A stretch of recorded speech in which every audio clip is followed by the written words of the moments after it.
Hello, everyone. Welcome to the By Any Means podcast with me, Blue Phoenix, And me, KJ Vossi. where we have a conversation about various topics, as our slogan is about to be By Any Means. Today, we're going to go more deep into the aspects of mental health and everything. And being that this is our topic, I wanted to go deeper into what I was talking about, just a little bit, and then KJ can come in. So this one's dealing with different aspects of mental health. The one I'm going to talk about is more dealing with the holistic aspect. So this one is dealing with sound healing. And for those who have not heard of sound healing, it's a holistic, non-invasive therapy using resident instruments like that help promote deep relaxation, reduce stress, and potentially alleviate pain. Now you're probably wondering how it works.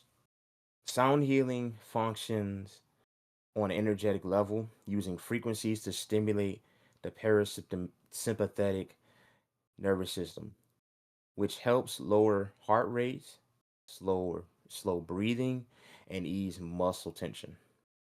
It also works on a cellular level to help encourage stress reduction and help with mental clarity.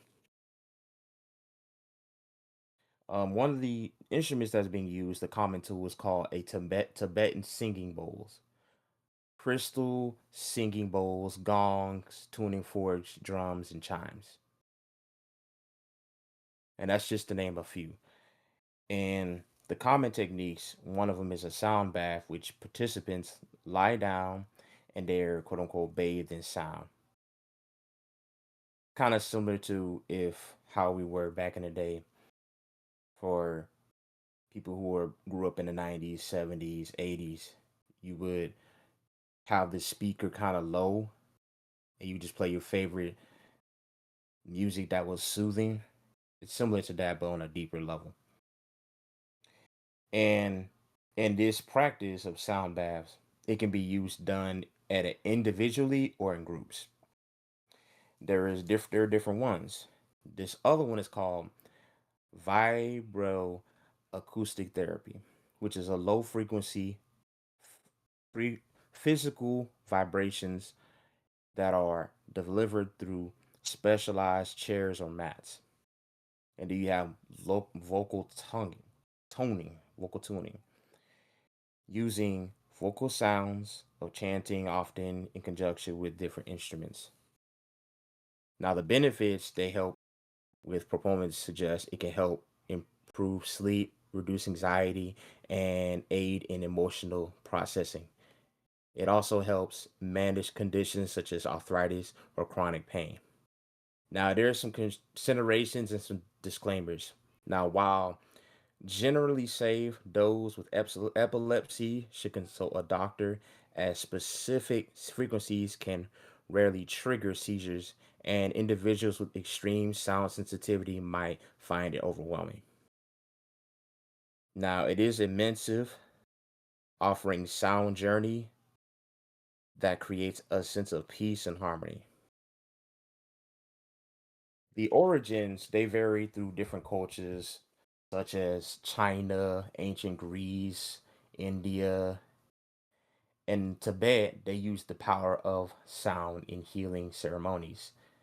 Singing bowls, or they're known as Himalayan singing bowls, gongs, and other cymbals, have been used for centuries as instruments for healing, meditation, and rituals.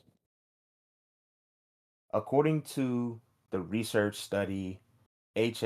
Michelle, Journal of Biological Chemistry 158, around 60% of our bodies are made up of water.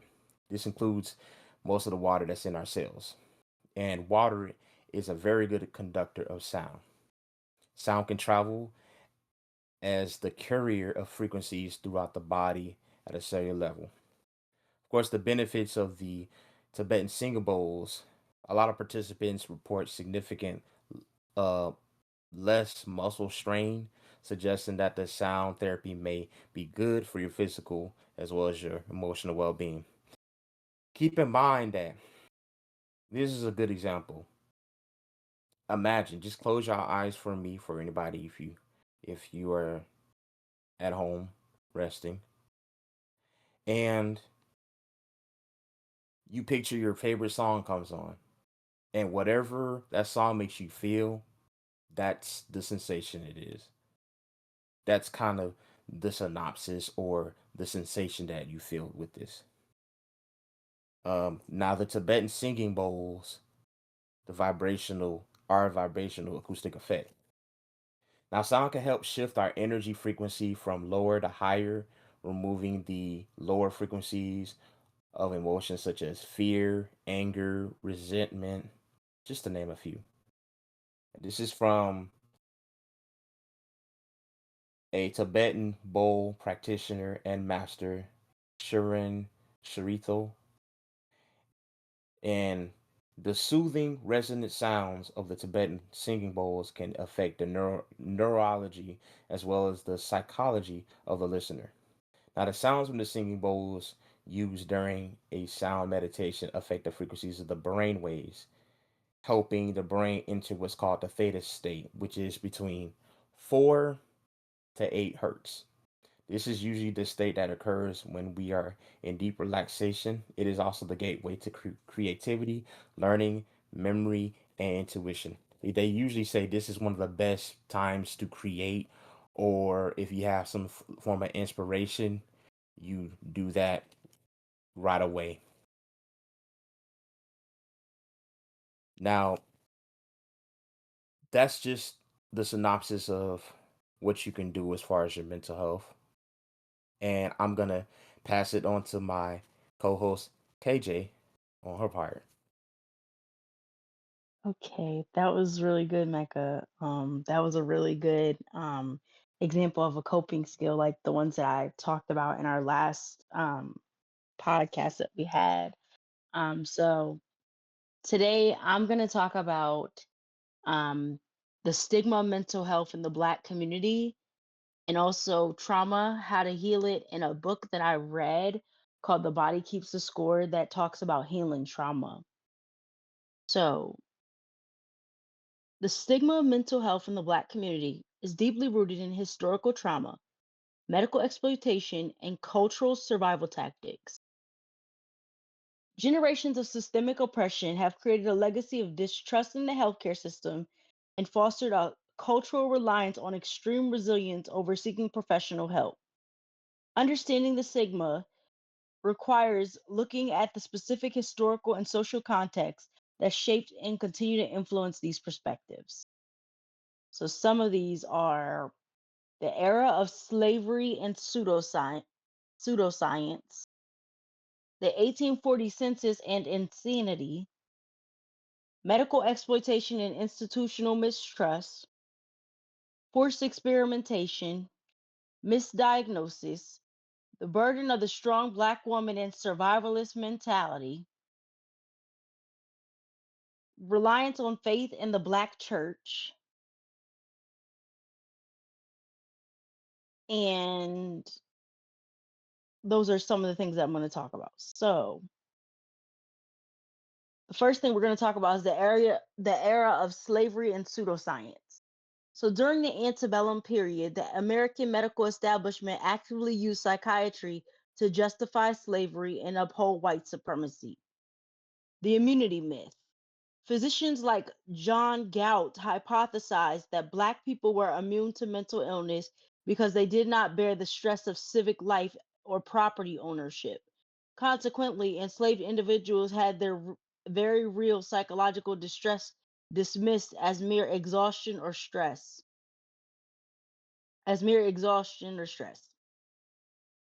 Pathologizing freedom. Racist pseudosciences were invented to explain away a natural desire for freedom.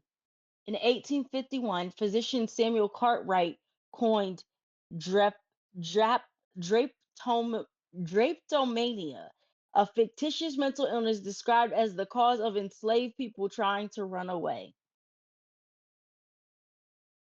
And then the 1840 census in insanity. The 1840 US Census notoriously included questions on mental illness. The deeply flawed and often fabricated data was used to push the racist narrative that freedom caused African Americans to go insane, fueling the argument that Black people require the institution of slavery to remain stable. Medical exploitation and institutional mistrust. Historically, African Americans have faced documented prejudice, misdiagnosis, and abuse within the medical and psychiatric systems. Forced experimentation. Traumatic events like the U.S. Public Health Service's Tuskegee syphilis study from 1932 to 1972 created a profound and valid generational distrust of the American medical and research establishment. Misdiagnosis. Even in modern healthcare, cultural incompetence and provider bias have resulted in Black individuals being misdiagnosed. Higher rates of schizophrenia diagnoses for mood disorders, causing further reluctance to engage in with mental health professionals. The burden of the strong Black woman and survivalist mentality. Because of ongoing systemic racism and socioeconomic disparities, Black Americans have often had to adopt a survivalist mentality. Perceived weakness. Seeking mental health treatment is frequently viewed as a personal weakness or betrayal of the survival skills required to endure generations of adversity. You can understand this when you see in the Black community how you're looked at as weak if you go to therapy. They think that you're weak, that you can't, that you're not, you can't stand on your own 2 feet. You basically are just, you know, a shell of a person. You're not strong enough. You're weak. So the superwoman trope. Cultural expectations and invulnerability, such as the stereotype of the strong Black woman, force many to suppress trauma, anxiety, and depression out of fear of being labeled crazy or incapable. Now, the strong Black woman, the superwoman trope. Um, so many Black women are misdiagnosed. Um, they go through life fighting over and over again. Now, and I would say this is also for the Black man. Um, I believe the Black man also is misdiagnosed and treated as stronger than others. The Black race is considered stronger than others when it comes to pain and anxiety and illness. Everyone just thinks we're so strong and we can get through it. Um, but definitely the superwoman trope for Black women. Reliance on faith and the Black church. Historically and culturally, the church has served as the primary sanctuary, support system, and social safety net for the Black community. Faith over therapy. Prayer and spirituality are deeply embedded in African American culture. As a result, mental health challenges have historically been viewed as a spiritual issue, a lack of faith rather than a medical condition, leading people to seek guidance from pastors rather than clinical therapists. And now that can be tricky. The Black church is the sanctuary for the Black community. Um, we co- we confide in the Black church as Blacks. We give them our tithe. We go every week. Like we try so hard to be a part of it, and the therapy aspect missing because we rely so much on the church. Um, so navigating resources today. Today, there's a strong growing movement to dismantle these barriers by advocating for cultural competent, trauma informed care. Providers and advocates are working to normalize mental health conversations with faith based settings and destigmatize therapy. If you or someone you know is looking for cultural sensitive care, you can explore specialized networks like the Therapy for Black Girls Directory or Therapy for Black Men Directory. Additionally, you can find national community support and educational resources through the Black African American NAMI resources. So that's the first half of my segment. Um, And then so I'm gonna go into my second half of my segment where I'm gonna talk about The Body Keeps the Score by Dr. Bessel van der Kolk. He reveals how trauma reshapes both brain and body, leaving survivors stuck in a physiological state of terror. True healing requires holistic and somatic approaches that allow individuals to safely experience their bodies in the present rather than reliving the past. Now, this book basically compares people who are active war veterans, people who were war veterans, and their what their brains look like, and someone who experienced a traumatic experience as a child, and their brains look similar. Um, Someone that was sexually abused has the same amount of trauma to their brain as someone that was in war, who experienced shell shock, and experienced going through a traumatic event in their life. So it's basically just understanding that as a person, you go through this trauma and you have to heal yourself from it. Um, Trauma alters the brain. Trauma physically damages the brain capacity to regulate emotions and memory. So, the different parts that are damaged from trauma are the amygdala or the smoke detector. It becomes hyperactive, triggering constant fight or flight or freeze responses even when the actual danger has passed. So that's a trauma response. The prefrontal cortex, the watchtower, um, it shuts down, impairing logic, reasoning, and the ability to differentiate the past from the present. So now, now the weird part about this is the trauma affects the brain, but the body remembers. The book's core premise is that trauma is not just a psychological event, but a physical one. The body keeps the score of unhealed wounds by storing them as somatic symptoms like chronic pain, fibromyalgia, migraines, and fatigue. Survivors constantly battle internal chaos and physiological stress responses. Okay, so we talked about how we're injured from the trauma, but now we're going to talk about how to heal it. So he talks about the top down versus bottom up healing.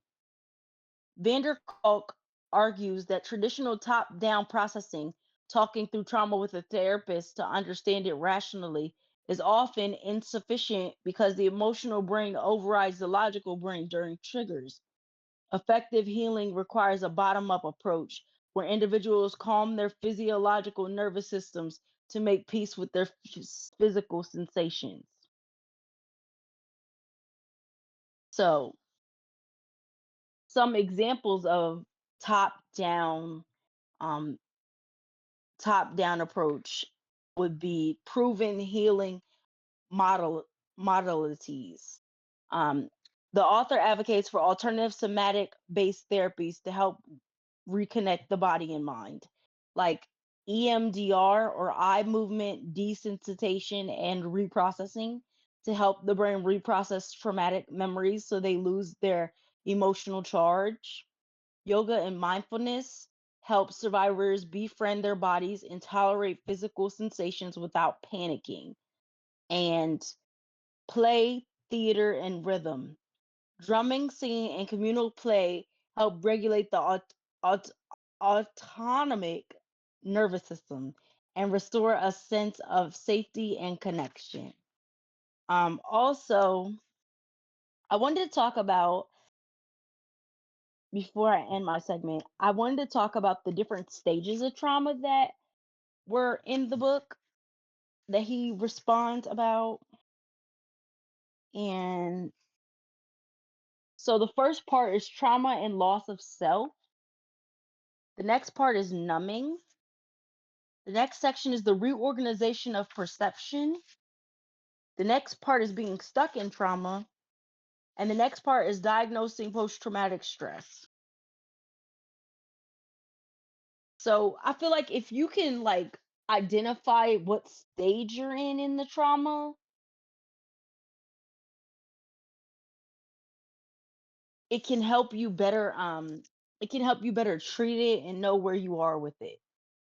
But those are some ways to heal it. And um this book is it's very healing to me to read this book, and I feel like it can help people dealing with trauma, or people who have family members dealing with trauma. I feel like it's a great book to read. It's a great resource, and it's just a good way to help yourself, mentally, and or help someone else. So I recommend you read this book. And that is the end of my segment.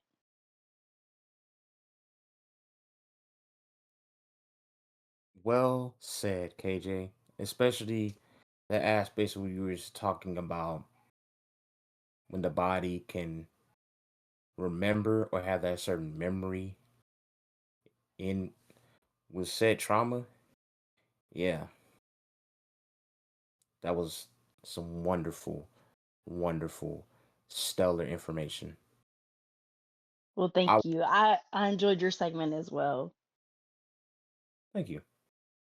I was gonna add one other thing, and then we're gonna go to a Q&A part of the live stream. So Okay.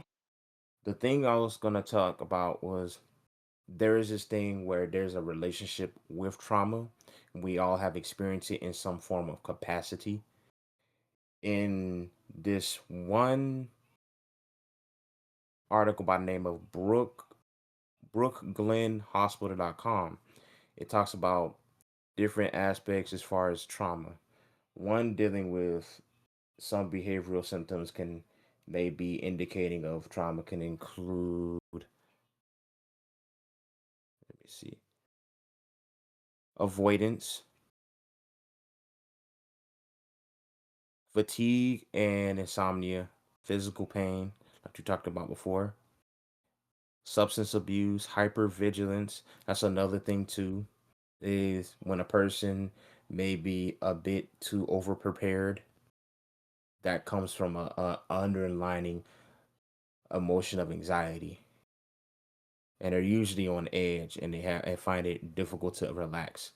Now, the daily impact of daily trauma, it can be perversive, and it affects various aspects in life. It can disrupt relationships, hinder work performance, and cause various problems. Now it says how long does it last? It varies, and it definitely varies from person to person. Some people experience it for a short time. Some it takes weeks, months, years, sometimes decades. And I think one of the keys is, like we talked about before, with therapy and finding different ways, excuse me, different ways to be able to be on that healing journey. And make no mistake for anybody who is listening, healing is not a linear thing, and healing is one of the most difficult things for us humans to go through. So if a person is willing to go through the healing and what people in that space are calling it the inner work, it makes them more a stronger person, resilient, and it also gives them a lot of self-awareness in some cases. Now, the other different parts of therapy is one called cognitive behavioral therapy, which has to do with understanding how one's behavior, their unconscious, overall their brain. And then there's the one that you just mentioned, EMDR, and there's trauma focused therapy. There are so many different versions of therapy out there to where it's specialized for each person dealing with a specific niche. Now, I wanted to say about journaling. Journaling definitely helps give a certain level of, well, it gives self awareness, it helps decrease stress, and it helps compartmentalize and a lot of times be able to release certain aspects of trauma and suppressed emotions. Even for myself, I can definitely say journaling for about a year and a half that did a lot of numbers as far as things I may have had a difficult time to be able to express. Now, for the ones who struggle with self esteem, I have some journal prompts. One is describe a moment when you felt completely at peace this week. Here's the second one. What is your favorite dream you've had and why? Here's the third. Write about three people who inspire you and why. Here's the last one that I got from chatbooks.com. Think about a recent challenge you faced and how to overcome it. And this one, I'm coming off the dome. Imagine a place or a sanctum that gives you joy and one of the most wholesome moments you had in childhood that made you feel seen and worthy. What made you feel seen and worthy on that? How can you get to that place with certain people in your relationships? And also understand this to everybody listening is that we give you this information as a form of education. Now I'm gonna say I'll be the first to tell you I am not a licensed therapist. This is my full disclaimer. I am not licensed. However, I studied psychology and other things for a long time to understand certain things. Did you have any thoughts, KJ? I was gonna say I really liked how you had the journal prompts in there. They were really good and they triggered some really good thoughts even for me when I was thinking about them. So, Thank you. mhm. So we're gonna move into a Q and A for whoever is listening. It's gonna be about 10, 15 minutes. We'll see. And yeah, and even you, KJD, do you have any questions for me or the audience? I was gonna say if everyone could put in the chat what one thing they didn't know before that they learned today, we could start there. I like that. I definitely like that. So for anybody listening, definitely put any questions that you have or that you didn't know, or even comments, concerns.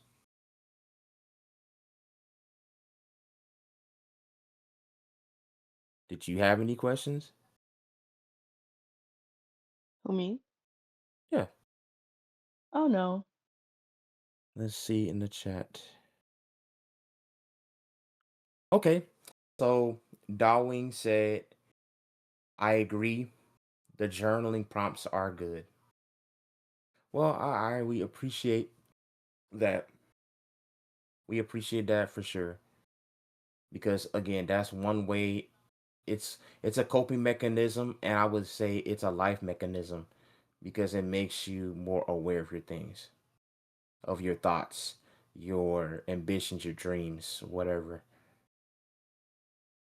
Darwin also said, I think that journaling would be very helpful to someone who struggles with their mental health and don't have a safe way to express how they feel. I definitely will try journaling myself. Oh, that's wonderful. I'm glad that you feel inspired and compelled to want to journal. Because again, all this is just information out there for education and also to spread awareness. Because as I said in the episode before, mental health is every day. And if you feel as though you can't express certain things with certain people, then they might not be your tribe. And when you do find people that are your tribe, you'll know. It's like a gut feeling. Like you know that certain people you just naturally click with. That. Well, I have a question for you, KJ. What do you think you have Yes, learned today? I learned that sound sound healing, is that what it is? Yes. Sound okay. I learned that that was inspired by a lot of different places in the world. It wasn't just like in Asia like I thought, you know. Like it was also in Greece, it was also in many different places. So I did not know that. Like a lot of different cultures used it. Yeah. Now, make no mistake.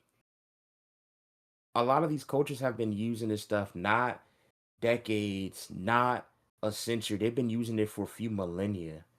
And I would say they go back to like Chain Dynasty, um, a lot of different places, even back as far as the Mali Empire. I'm sure in India and other places they were still using sound healing. It wasn't as mainstream, quote unquote, over here in America. We are just now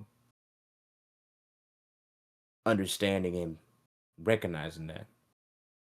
Because again, everything is a life experience, you know? Everything's a lifelong experience. So, does anyone else have any questions in the chat? Also, for whoever's listening, we appreciate you tuning in. Again, this is our unofficial live stream. So, Thank you for listening. hmm I can tell you what I learned. I definitely learned from the information that you presented how much stigma many of